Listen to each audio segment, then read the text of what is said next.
as the Prophet ﷺ mentioned in one hadith, that for everyone Allah has created a kingdom, a place in heaven, meaning that it's ready there, waiting for you.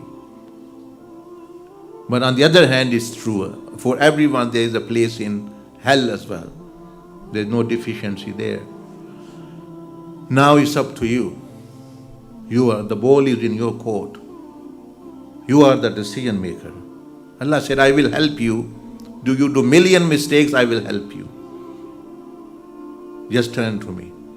You got millions and billions of chances in this dunya and things. So He wants goodness for us. يُرِيدُ اللَّهُ بِكُمُ الْيُسْرَ وَمَا كَانَ اللَّهُ لِيَظْلِمَهُم. Allah said, I don't want wrong anyone. Why? We wrong human being who He has created out of His love and wisdom. مَا يَفْعَلُ اللَّهُ بِعَذَابِكُمْ. What will Allah get out of punishing you? You think Allah is going to enjoy punishing you in any way?